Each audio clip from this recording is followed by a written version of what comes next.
Oh, well, she's in. Elena's here.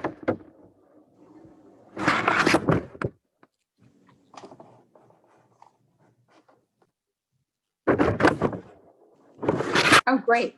Okay. Hi, everyone. So Lauren, I can't see Senator Parent. I know, I'm finding her.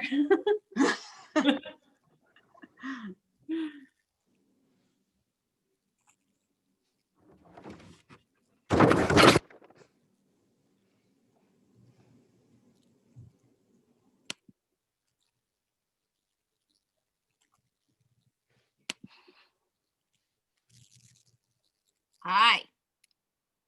Hi. Can you hear me? I can hear you, but I can't see you yet. We're using Spotlight for the first time. We have to have her camera on in order to do the spotlight. Oh, and Elena, is your camera not on? Let's see. I thought it was. We will get it figured out. There she is. Oh, good. Okay, let me shut these doors so my children don't run in.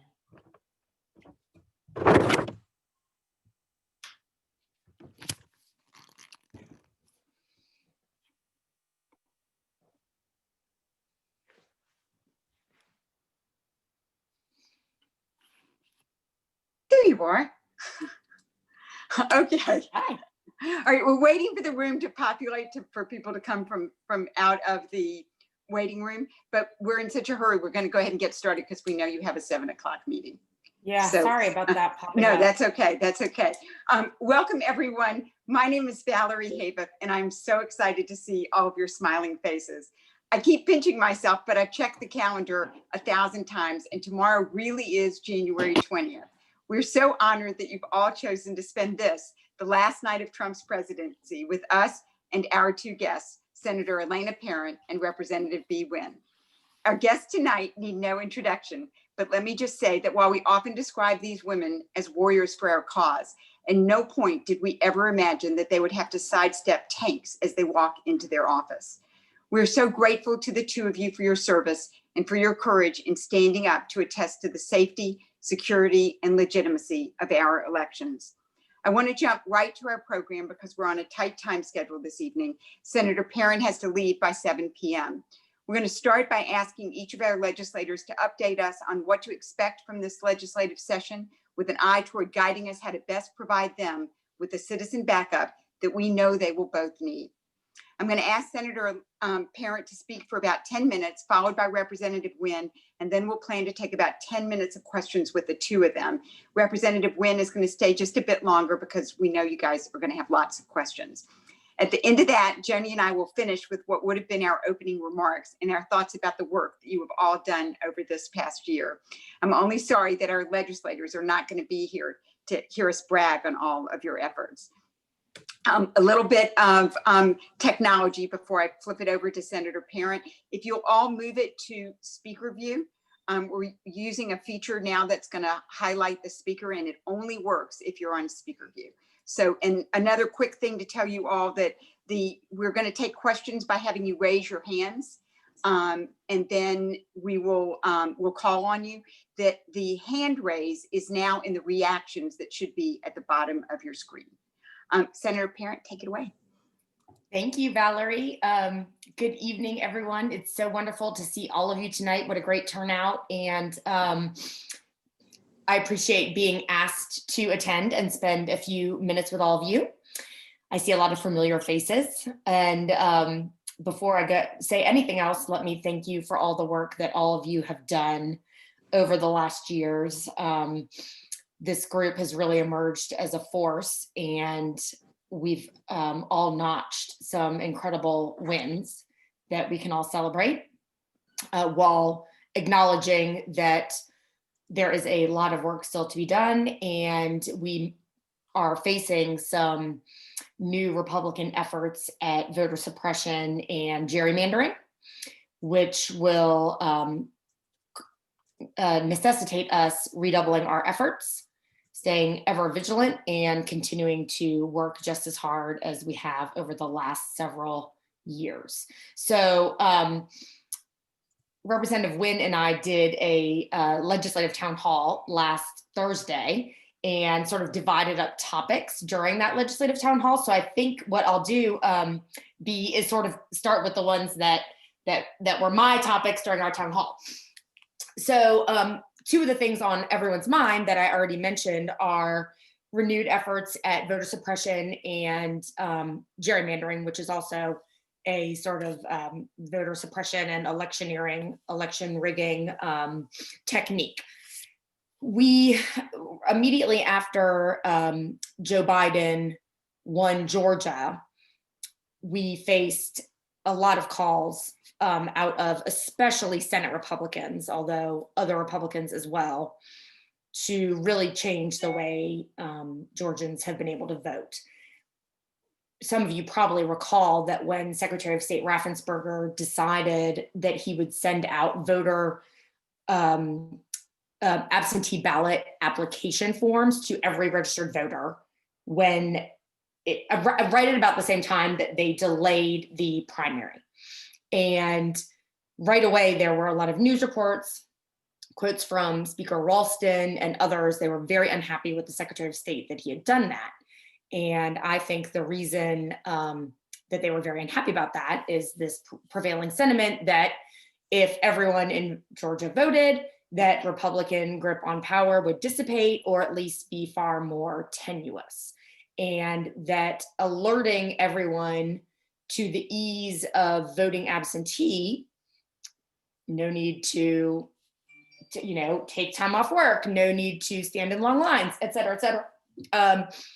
They were afraid that this would cause a lot more voter engagement that could weaken their hold on power. And of course, that's a very sad commentary in the first place, but we've seen so many techniques out of Republicans to try to sort of prevent lower income people from voting, minorities from voting, et cetera, that we just, we see right through, and we see their motivations for what they are. Whether or not that is wise or sustainable is a whole other topic of conversation. But for right now, we see that the Republicans in the Senate have, really started to strongly advocate for eliminating no excuse absentee balloting, as well as possibly eliminating drop boxes and other a host of other proposals. What they will actually try to move forward with, we don't quite know yet.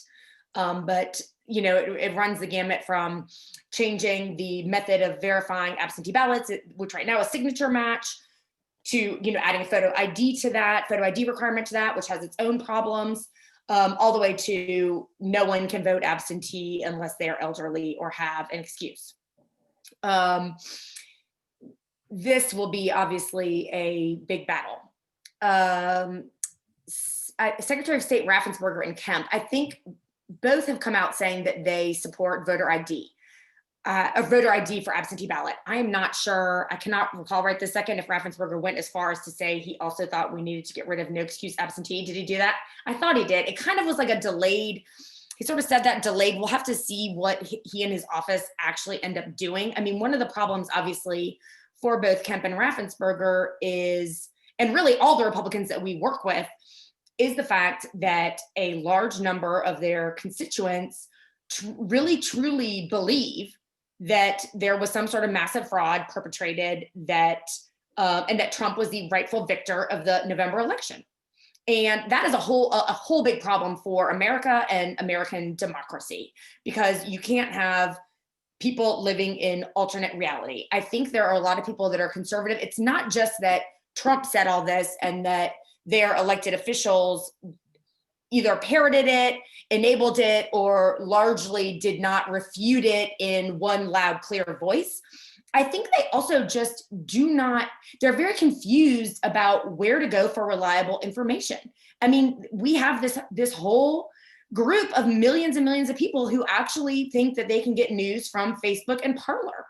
And that is just not sustainable, because it's leading to people believing all sorts of wild things that have no basis in fact and are not credible journalism. But at one of these hearings that Giuliani attended, actually this was one right before the Giuliani one, which was a much more normal one in the Government Oversight Committee that I served on. One of the Republican senators, they were talking to the Secretary of State's office, and at that point, Ryan Germany, the counsel, was refuting a number of things that were rumors out there in the Republican electorate. And this senator said, well, how are you getting this stuff out? And it was so interesting because I very early in these hearings was, everything they were going over was stuff I knew because I read the HAC, I follow the media. It's like some of my colleagues had never even heard it. And then this senator even said, when they said, well, we've been having, press briefings. I mean, the Secretary of State's office was doing press briefings basically 3 to 4 times a day in the week between November 3rd and when Biden was declared the victor, giving constant updates. CNN was like on site, all over Georgia. And this senator says, well, if you're just talking to the mainstream media, you're not talking to the people. So we really need to grapple with this situation. It also provides a very convenient excuse for them to try to roll back voting rights.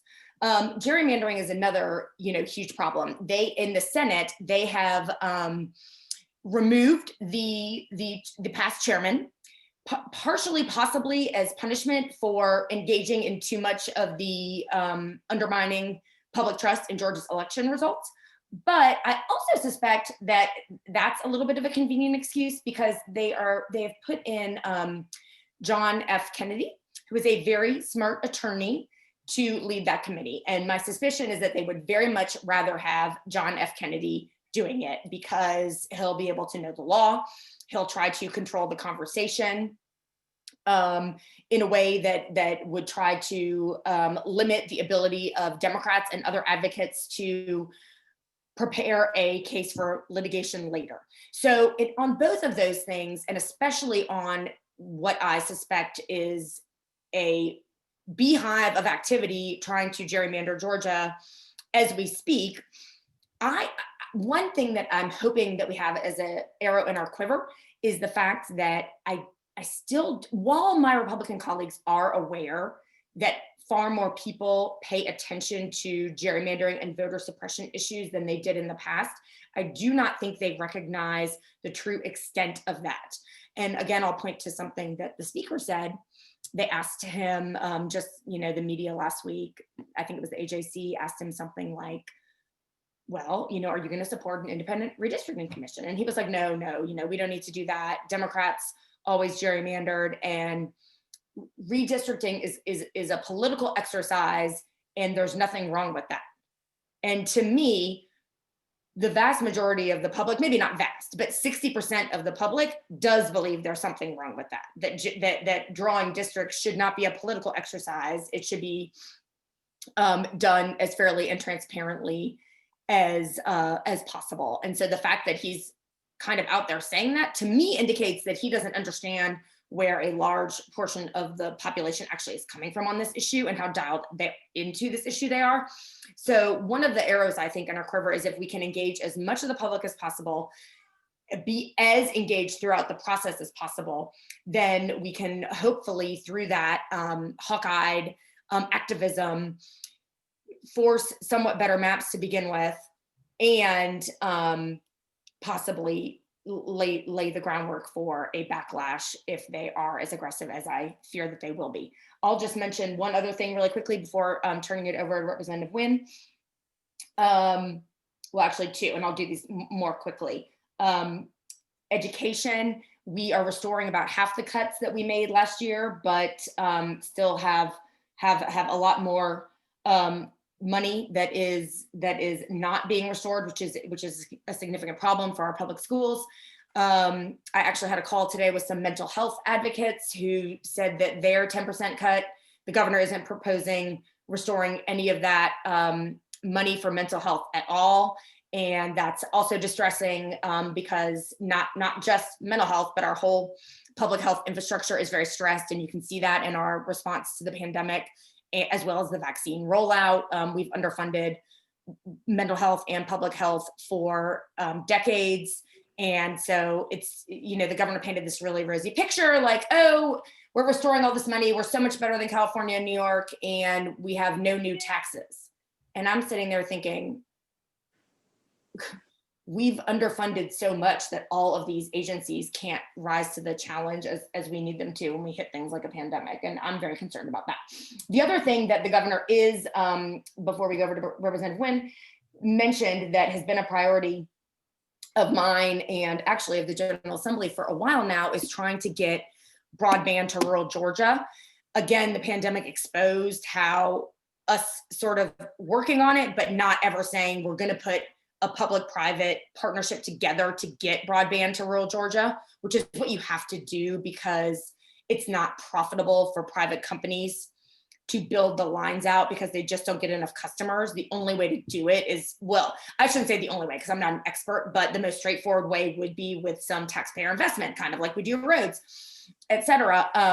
And, of course, we've had all these commissions and talked about it for years, but they've never been willing to put the money behind it to have it actually happen. And then you have things like the pandemic where we have students, school shut and students really, really struggling to be able to get online in large parts of the state. And just the bottom line is that you can't engage in a modern economy or society without access to the internet these days. So the governor is proposing, which is a good step, little step forward, 20 million to do grants to some communities to do these public-private partnerships with another 10 million next year, and maybe that would roll. But I mean, that is unfortunately such a small amount, but at least it's a teeny step in the right direction. So that's another issue I want to flag for y'all.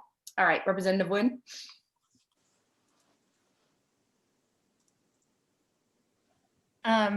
Thank you, Senator Parent, and thank you everybody for inviting us to be part of this call and for all of your work. I think most of us have been kind of holding our breath for this moment that will happen tomorrow. And of course, with our two U.S. Senate seats, I was very excited, and very quickly that energy kind of shifted after the attempted coup on our Capitol. So I know that it's just been a lot of trauma, a lot of emotions, and just a lot of holding our breaths until the end of this administration. So I am relieved, and I hope tomorrow goes well and goes safely. And to give you a little bit of context on what our legislative session looks like this year, we went back into session last Monday, and we were in Monday through Thursday, just kind of doing administrative things. And obviously we're in a pandemic and we're under a security threat because of the threats issued towards state legislatures. So it is a very, a different environment from what we're used to. We're used to some of the pandemic issues. We are required to be tested twice a week this legislative session on Tuesdays and Thursdays. And the House and the Senate have mandated masks, which last year the Senate didn't mandate masks. So I am relieved that Senator Parent's chamber has a mask mandate now. I will say this, because of what Senator Parent and I went through with the sham Giuliani hearings, and with the anticipated targeting by the far right, and knowing that we were going to be a target ahead of time, I think I've gotten very emotionally detached from the heavy presence of armed guards at our Capitol, which is very sad to say, because, my house is on a list for drive-bys from APD, the Sheriff's Department, and Capitol Police. But what I am very nervous about is COVID and the number of people in the Capitol and how close we are in a proximity to each other. So this week we're virtual for budget hearings. Today was the first virtual budget hearing, and we'll be virtual for the rest of the week. There is some conversation that we don't know really what our legislative session is going to look like moving forward. The speaker had mentioned he would be okay with less than a 40-day session. We know we have to pass the new budget, which would go into effect July 1st. And then on the redistricting part, that's not going to happen within our 40-day legislative session. We will actually either recess or adjourn and then come back in the summer to do the redistricting portion. So to that end, I'll just update you on I want to follow up on a couple of things that Senator Parent talked about. So One with elections. One thing I am concerned about is on the House side, the Speaker created a special committee on elections integrity. For the past 3 years, I've been on governmental affairs, and all election laws have been going through governmental affairs. This is not true anymore. All the election laws that have been introduced are now going to that special committee, and we haven't gotten our committee assignments yet. So we don't know who will be chairing that committee, and we do not know who will be sitting on that committee. I have requested, I sent up a letter of request to the Speaker to ask to sit on that committee, but it's very likely I'm not gonna have a chance to sit on there. So that's one thing to look for, is that the structural change was probably done very purposely, and everything elections related will be in an entirely new committee. Senator Parent mentioned some of those voter restriction laws around eliminating no excuse absentee voting, the ID requirement to be sent in with your absentee ballot, eliminating secure drop boxes, eliminating any kind of third-party group to proactively send out absentee ballot applications in the mail. One other thing that has already been dropped that's probably a little bit under the radar, but I think also really critical to our elections and the way that in which they're run, is a bill that prohibits any kind of private funding or grants to go to local election boards. And that was actually brought up in one of my House Governmental Affairs meetings, this narrative that there was radical or left-wing or liberal money going to local elections boards. And that was the money that was created through grants that every election board was qualified to apply for. And of the election boards who did receive funding, there were a number of Republican counties that received that funding. It was the Facebook funding. So for example, obviously Fulton, DeKalb, Clayton, Gwinnett, all of those counties received additional funding, but so did Cherokee County and a few other Republican counties. That is going to be a challenge because in the governor's proposed budget, the line item for the Secretary of State remains unchanged.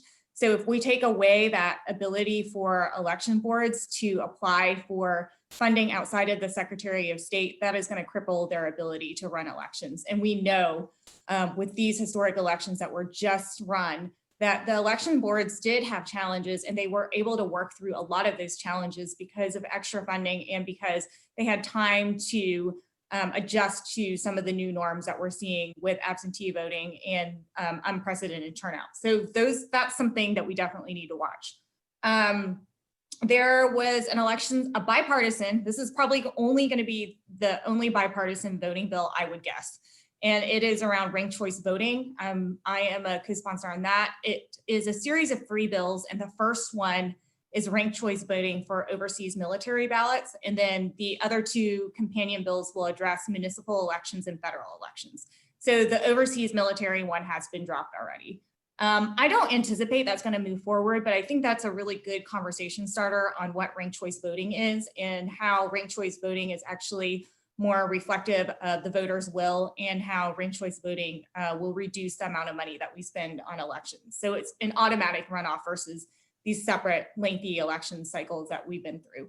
I will say that some of the things that Senator Parent and I mentioned, one of our biggest hopes is that Congress will pass a new Federal Voting Rights Act. And I think that we are on the way to do that. And that will act as a stopgap for some of these things that conservative state legislatures are going to see. I think it would address also redistricting. So there'll be limitations federally on what we can do as a state.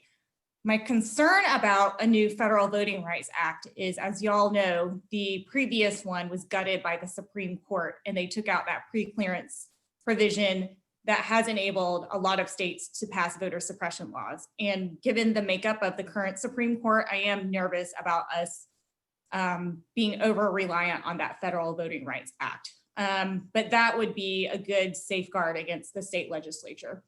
And then independent of voting, Senator Parent mentioned this, the cuts to public education last year was $1 billion. I believe they're restoring 600 million of that. So that's still a 400 million gap and doesn't even address updating the QBE formula, which doesn't really work in the same way that it should to address education equity. And alongside with that, on the House side, there has already been a voucher bill dropped, which would divert public funding to private school vouchers. So that is something to look out for as well. On the healthcare front, no proposals or plans from Republicans on Medicaid expansion. There is some allocation of dollars towards the governor's waiver program, which covers less people, costs more money, and also has a work requirement, which is inhibiting for people. Also on the governor's budget, there's no additional allocation for the Department of Labor, which we know the Department of Labor has been struggling under the pandemic, and that there are massive delays in people being able to get their unemployment. So that's something to flag on the budget as well. And then just want to talk about criminal legal reform. So that was a really hot topic last year. And unfortunately, because the narratives around election fraud, it's really not, that's overshadowing all the work that we've been trying to do. One positive thing is the governor in his state of address did commit to repealing citizens arrest. However, there are different iterations of it. There are iterations that are much better than others. I've been working on a version with Representative Chuck Epstration, who's a Republican on the House side, NAACP and the Southern Center for Human Rights. That is a repeal almost in its entirety with a shopkeeper's exemption. So that would exempt, for instance, a convenience store owner, a restaurant owner, if somebody skipped their tab or was shoplifting, they would have an ability to detain. But there are some limitations around that. And that bill had actually gone through a really heavy vetting process over last year when we were out of session. But when the governor announced it was part of his, his goals, it was taken out of the hands of Representative Epstration. So we're kind of waiting to see what the governor does with it. And it just depends on what version he drops, but that is something to keep our eye on. I will be dropping, again, the repeal of Stand Your Ground, the provision that says no duty to retreat. And then we also dropped today on the House side a bill that addresses felony disenfranchisement. It would eradicate that policy altogether and restore voting rights for people who have been convicted of felonies, currently serving or have already served, and they're back in society, and they may be on probation or parole, or they owe fines and they're unable to vote. The Republicans are not going to support that version, but there was some conversation about changing or making probation shorter so that people could get off probation and then they would be able to vote. So a good tiny little step in the right direction, but that would actually help a lot because we have one of the highest rates of carceral control for people who have already served their sentences, but they're under some form of probation. And then I think that we'll be dropping the same criminal legal reform package around eliminating no-knock warrants and immunity, along with a couple other bills that the Democratic House Caucus had introduced last year. And I think those were my biggest highlights. So I will, I'll stop there so we can get to some questions, and Senator Parent can partake in answering questions as well. I don't know if Senator Parent can stick around because she had wanted to leave at 7. So do we need to say goodbye, or do you want to take a single I could probably question? stay for like 3-4 more minutes. Okay. So if you guys will raise your hands, you do that by looking at the reaction, by clicking on reactions, and then you'll see raise hand. We should be able to see whose hands are raised. Okay, Libby, I see your hand raised. Remember to unmute, Libby. Right. I've got Okay, go.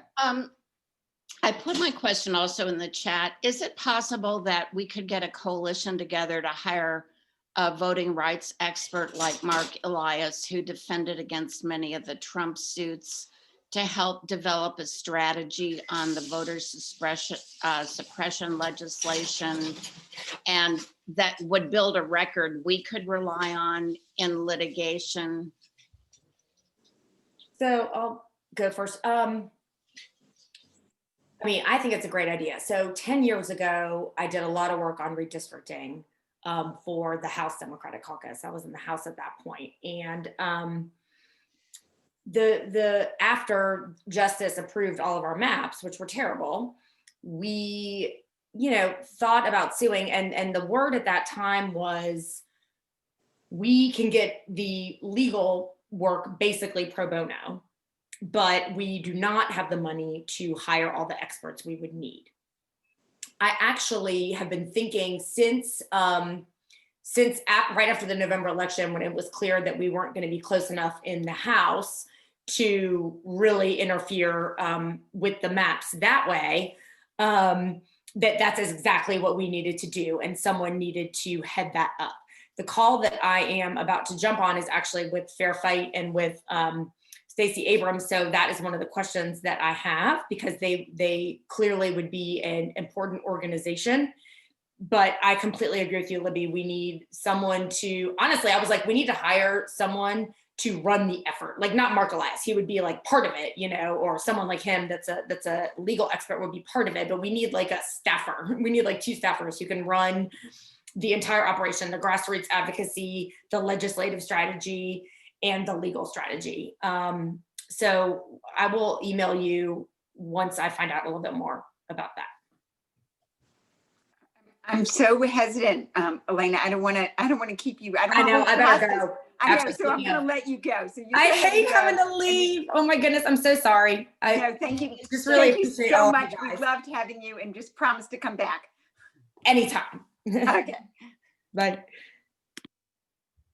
All right. So if I am doing this right, our group is never shy, but I don't see any other raised hands. Do you, Joni? Nope. So I'll ask a question, B, because I'm very curious. Lisa Rabinski has a question.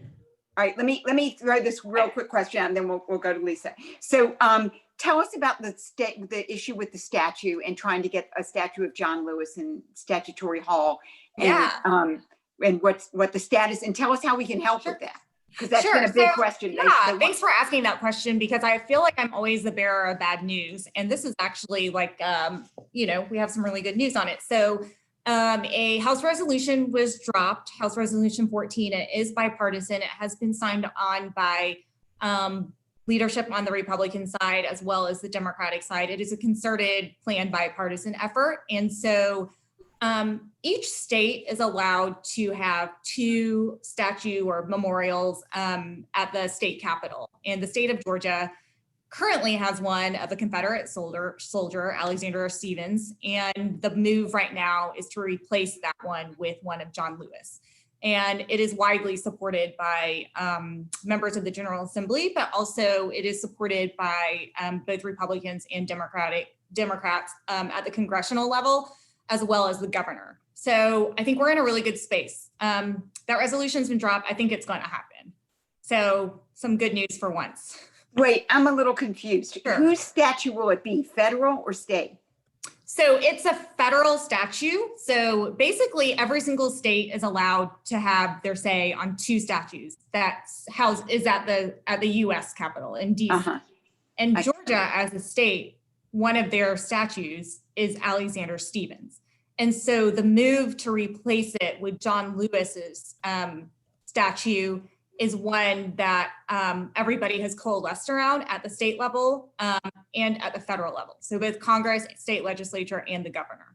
So most everybody, it's a bipartisan effort to do that. So as our state and as a Georgia delegation, it is likely that Confederate statue will be removed and replaced with one of John Lewis. And just out of curiosity, that's why I asked if it was federal or if we owned it. What happens to that statue of Stephens?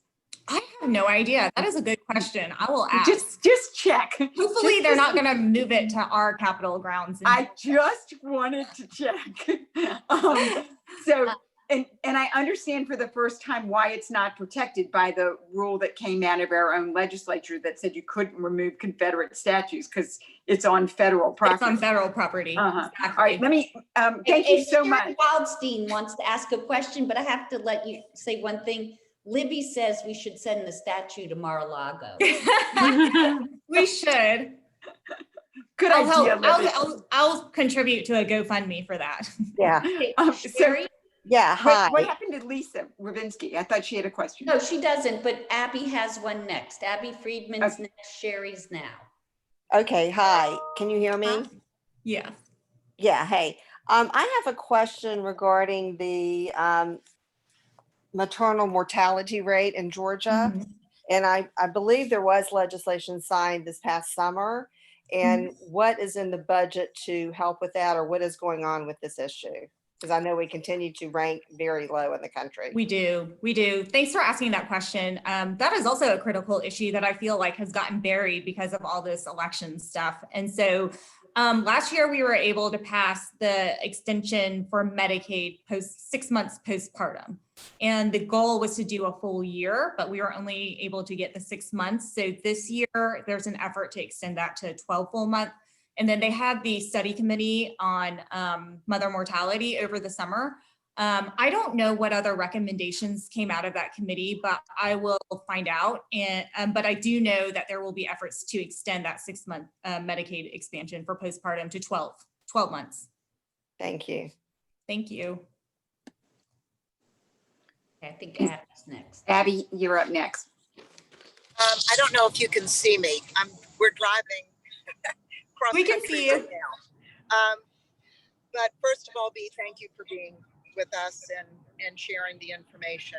I want to make sure I understood the point that you made that as far as redistricting, that will not happen until over the summer. When there's a Yes. redistricting. Okay. Yes. So I didn't know in terms of the census data how that would be impacting redistricting. Yeah, I think that's exactly why they're waiting for the completion of the census data. And so once we have all of those things, then it will put us in a position to reconvene either in the, I think it's the late summer, early fall, to do the redistricting portion. And obviously it is going to be challenging because we had such a low census participation in Georgia.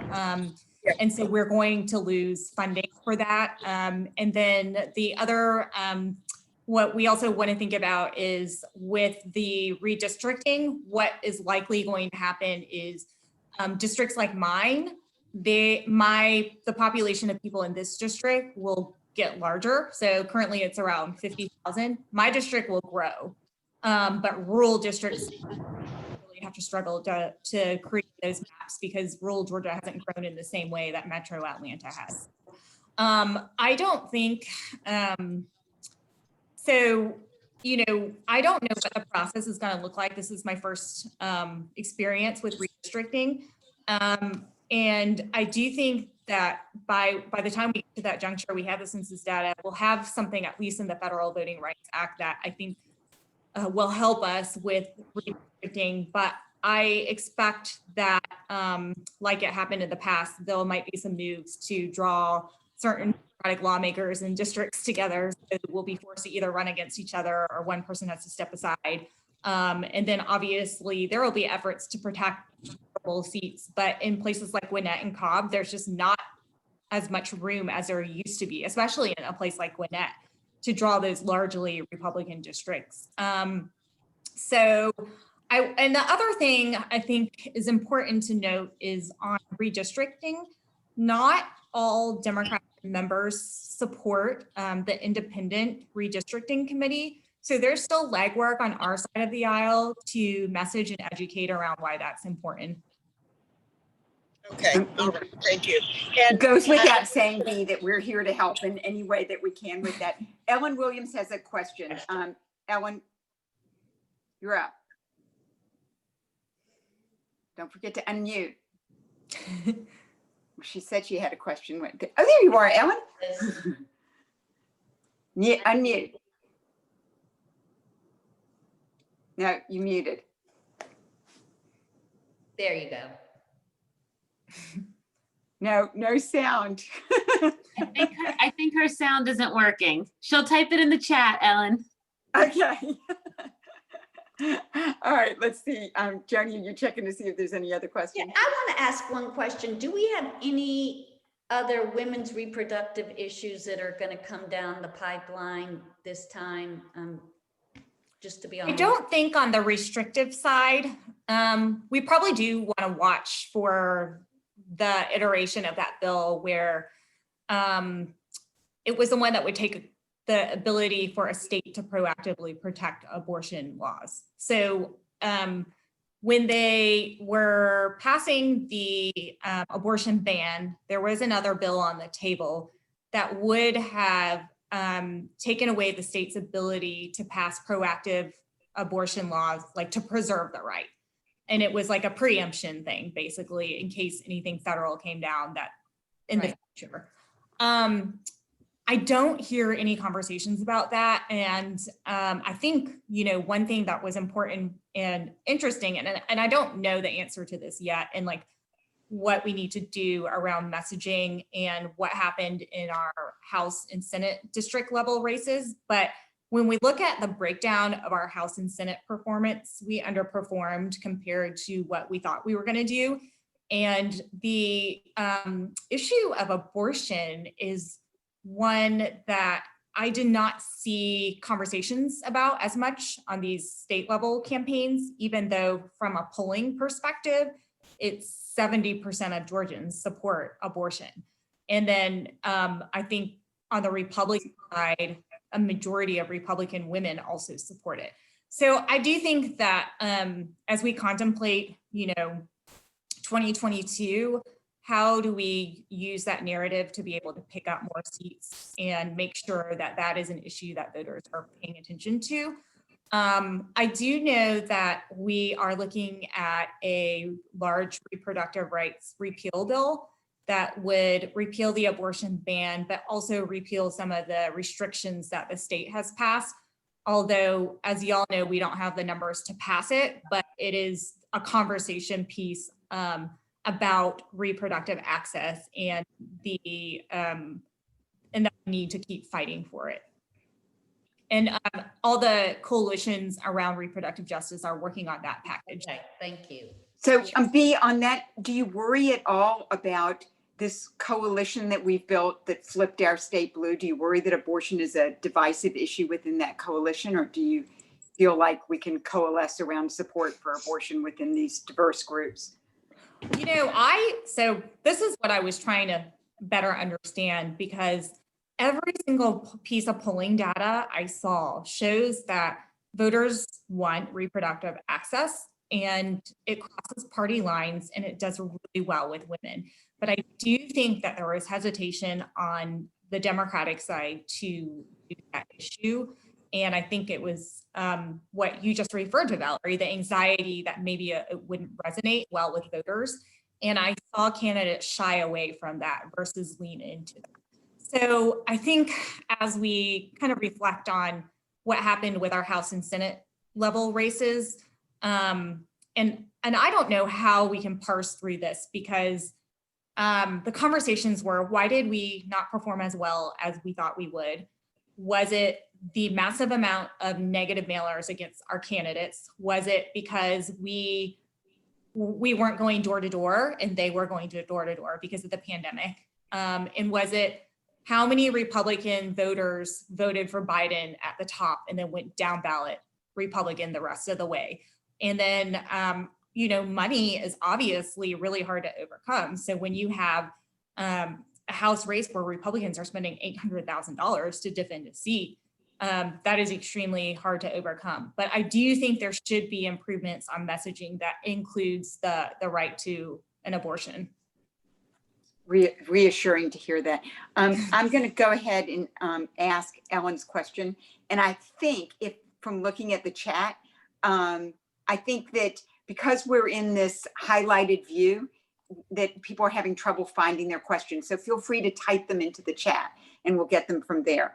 What Ellen is asking is, without being able to lobby legislators during COVID, we're so limited. What's the best way to communicate? Email, phone call, postcards, letters, all of these, I'm sure, but is there anything in particular that you think is the best way in terms of lobbying? It's a great question.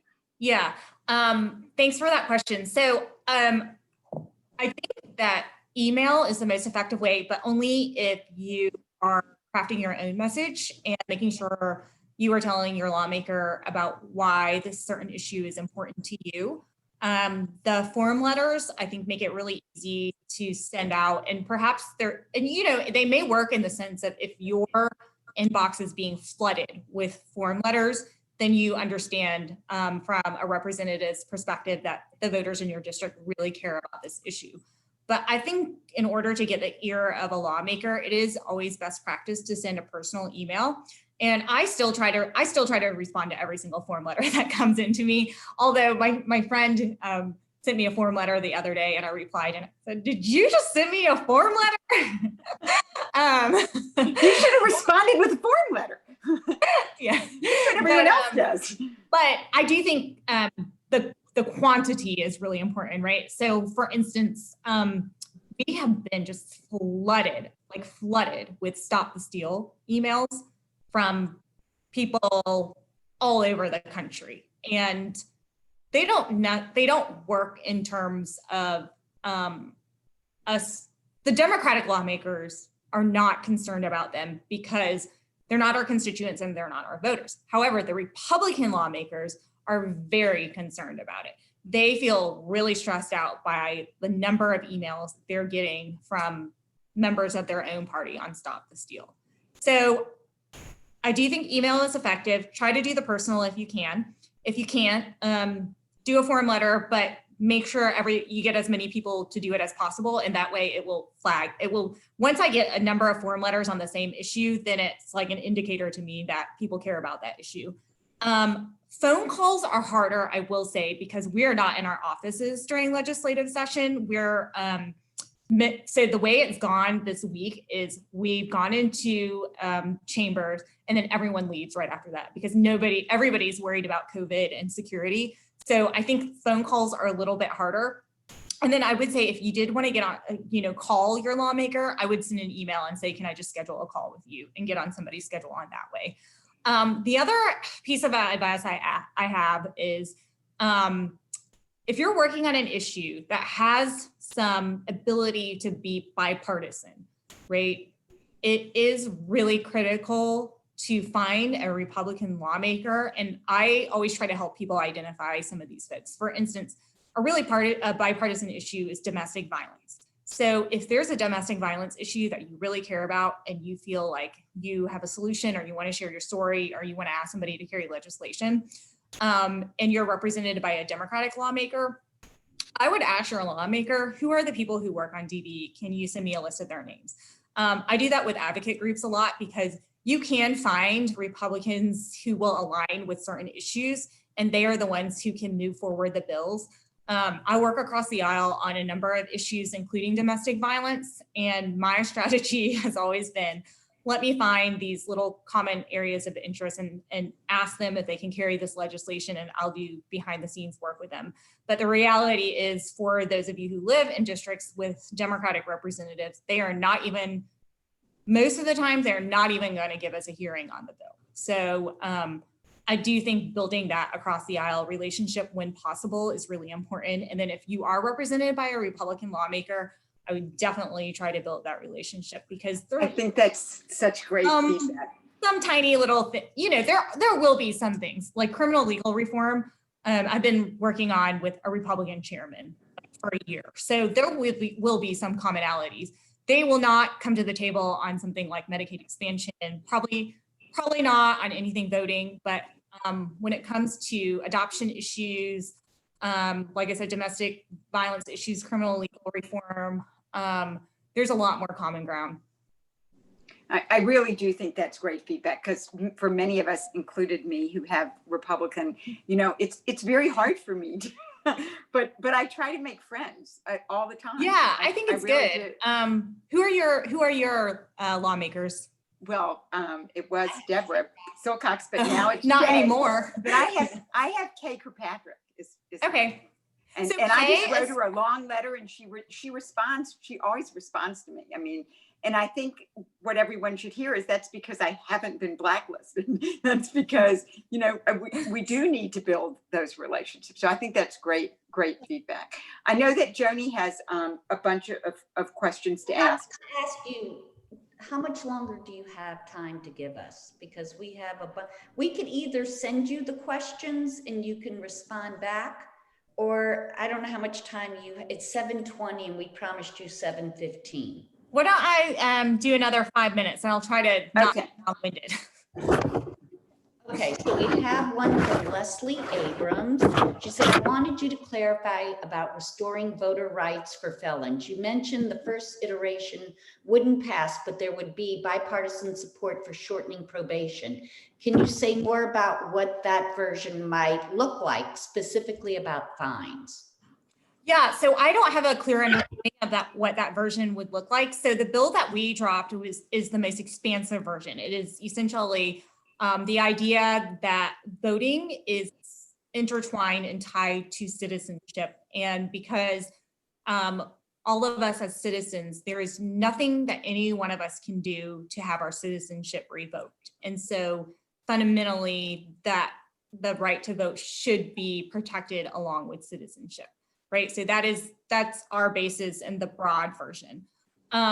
The reason we know about the potential for some sort of compromise that would be in the right direction is because Brian Strickland, who is on the Senate side, he used to be a governor's floor leader, not this year anymore, but he's chair of Judiciary. They actually did a Senate study committee around some of this, and he indicated that something he would be willing to do is take a look at how long we put people on parole and probation and shorten that amount of time so that when their parole or probation is over, they're able to vote. So it would be a pathway to more quickly restoring voting rights for people who have been convicted.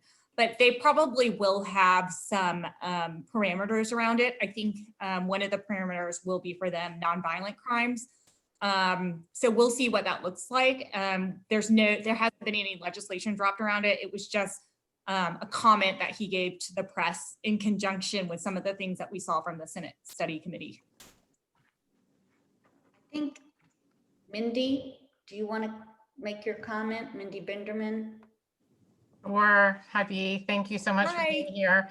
I am concerned both personally and professionally about education issues. Was glad to see in the governor's state of the state the mention of the bonuses with federal dollars for teachers, and hoping that can be extended to teachers of young kids too. I think there's going to be an announcement soon about that. But questions about how how the legislature can help address learning loss issues that kids are going through, fund potentially therapists that schools need to deal with this trauma. At the same time, you guys are considering a bill to give more money to private schools. So how do we? Yeah. On the learning gap, I definitely think that needs to, so I was on education. I haven't got my committee assignments yet. But that is something that I do think that our education committee should be discussing once we convene, is the learning loss, the learning gap, especially for kids who don't have as many resources as other kids. I don't have answers to what we can do proactively or what the conversation is, simply because we haven't convened yet as an education committee meeting.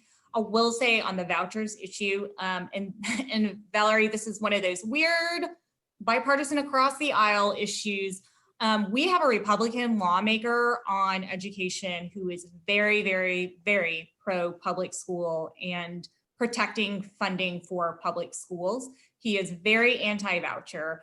Unfortunately, he has some really atrocious views on other things, but I compartmentalize it and I detach it. And I always talk to him about public school funding because I know he'll be an ally. And I did approach him during legislative session last week. And I said, hey, I just want you to know there's been a voucher bill that has been dropped, and we need to keep our eye on that and prepare to build a bipartisan coalition to stop that bill. So we have preliminary discussions around it. I do feel a little bit more optimistic about the ability to stop the voucher bill because when it came up a few years ago, it was a bipartisan coalition with the former Republican chairman of education who helped us stop that bill. And then last year when it came up, it never made it to the House side. So I'm going to be very proactive on working behind the scenes to try and get that not to move forward. And I do think from a public perspective, that probably is something that I think a lot of people should write in about, given that $1 billion budget cut for K through 12, and given how the pandemic has affected families across the state of Georgia. And then the third thing is rural Republicans do not like voucher bills because they do not have a choice. There are no other options than the schools in rural Georgia.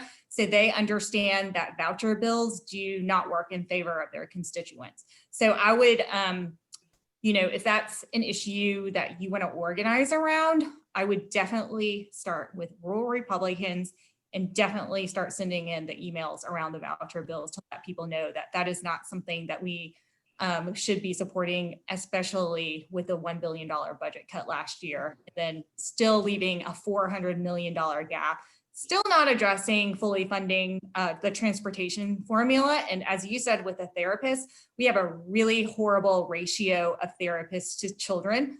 And like you said, like mental health and mental wellness is something that is critical for kids and families, especially after all that everybody has been through. And Republicans do care about mental health issues. So using all of those angles, I think, are important.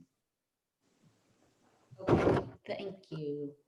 So B, we have a question from Abby. Do you have time to take it? Sure. Okay, Well, go I take- ahead. Okay. Abby. Hey, how are you? Hey, And hi, good. How are everyone. you? I haven't seen everyone. It's all virtual. It's just, I know. It's so weird. it's so weird. Let me take this hand down from my face. So my question is going to be about the 1115 waiver for Mhm. Medicaid that goes Yeah. into effect. I think it's June or July. It's mid-year. Yeah. There's a work requirement that's Yeah. attached to it. Yeah. And it's 80 hours a month, in case anybody wants to know. And you either have to have a job, you have to be in school, you have to have vocational training. But guess what you can't be? A caretaker. Caretaker. Mhm. When I asked the committee about that, do you know what my response was? What? Well, they can go next door to the neighbor and the neighbor can watch that person while they work the few hours that they need to work.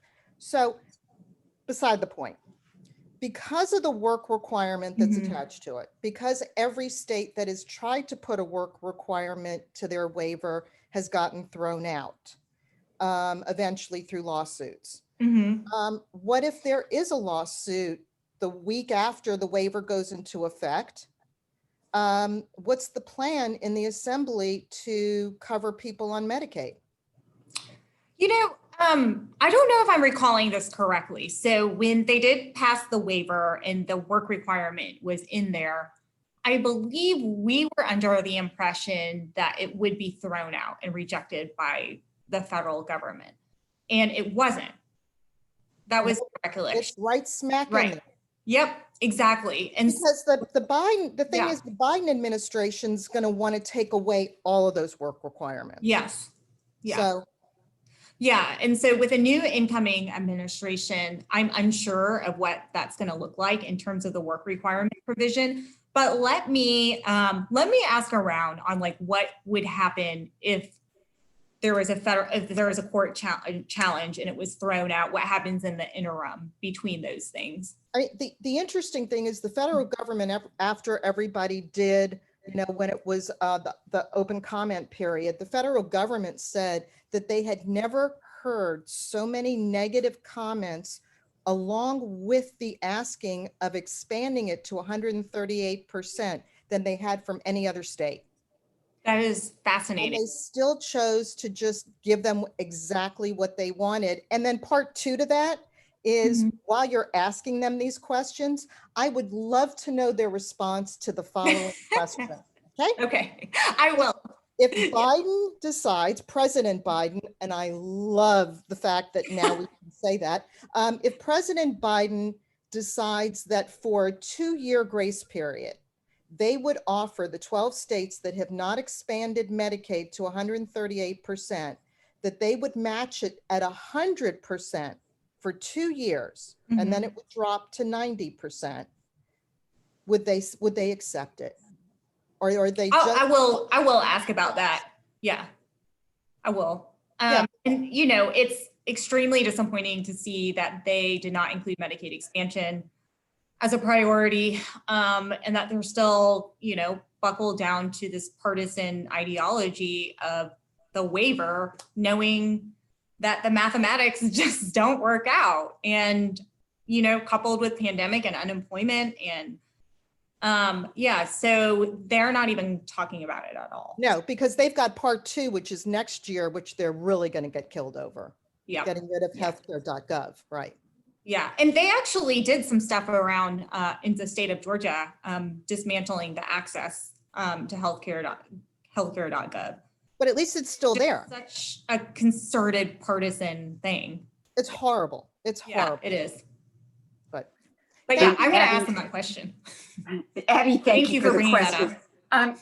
And B, as you can see, we could talk to you all night long. You so completely did what we hoped you would do, which is you gave us marching orders. You told us not only you gave us a clear sense of what we need to focus on. What we want to say to you is we are here. Please do not hesitate to reach out to us when you need an army. We're your army. And as long as you have to walk past all those tanks on the way into the Capitol building, at least you should know that you have an army behind you. And that's Thank you so much, y'all. we are so grateful. And I'll also just drop my email in the chat if anyone needs me. And I never know which one to use, B, so it'll be good for me. I know the easiest one. So I did this accidental thing where for some reason my house email got unattached to my cell phone. And then I just never reattached it, which is really good boundaries for me. But sometimes this email that I dropped in is attached to my cell phone and I check it very regularly. So that's the best way to get in touch with me. And also, if you would like, I do a weekly email update, just sharing with people what's happening each week at the Capitol, what bills we're voting on, and then which bills to watch out for. And so if anyone wants to get on that list, just send me an email. So B, if you'll send me that to either Joni or I, we'll share it with our group on our Facebook. We have this amazing Facebook page where out of our 1,600 members, about 1,500 of them are active on our Facebook page. Oh, that's awesome. So we're happy to boost that for you. So if you send it to either one of us and we'll get it out there. Thank you so much. I don't want to take another second of your time. Everyone else stay in place because we've got more. But B, thank you, thank you times the 1,600 women of JDWS. That's what we want to say. Thank you so much, everybody, and happy Inauguration Day coming very soon. I hope everyone gets the opportunity to celebrate and, maybe like release some of this trauma that we've all been holding on to for so long. But thank everyone so much. So B, we always do, we call these Jewish goodbyes that take forever. I do want to tell you one thing before you go, and I want to tell all of our members this one thing that I didn't want to interrupt you before. When Ellen asked how to lobby during this session where we're not allowed into the Capitol, JDWS is going to actually bring legislators to us on issues. And we're going to have a series probably of around 6 weekly events where we'll be inviting legislators. We're probably going to call it Capitol Conversations, and it'll be on most of the issues that B mentioned today. So that will be coming to you where we will be weekly inviting legislators to speak to you, and you'll be able to talk to them and lend support. So, all right. Awesome. Thank you, B. Thank you, y'all. Bye. Bye. So Joni and I would have done an introduction when we started, but we wanted to get straight to it because we knew that Senator Parent was so, and I know some people have had to leave, and I can see that our numbers have gone. But what we want to say to you is that we are truly, truly at a loss of words. It's hard to find the words to say thank you for how spectacular you guys as a group really were. When we started JDWS, we just got so used to being losers. We can't really quite wrap our heads around that we won. And that we not only won the presidential election, but that Georgia has 2 Democratic senators, in Senator-elect Ossoff and Senator-elect Warnock. It truly leaves us speechless. I mean, when we started in 2012, we could not have foreseen what 8 years of hard work would bring us. But we are so honored that through your efforts, what we have done is we have won a seat at what we call Georgia's Coalition of Unity. And I think that that everyone would agree that JDWS, that your efforts were recognized and noticed. But what Joni and I did was we made a list of everything that you did. So let me just brag on you for a little bit. You staffed voter hotlines, you wrote postcards, you wrote thousands of postcards, you dropped literature at voters' doors, you phone banked, you texted, you waved signs, you registered voters, you worked at the polls and you watched the polls, and you cured ballots like nobody's business. I mean, it's truly an amazing, we're cavelling, I hope you can tell.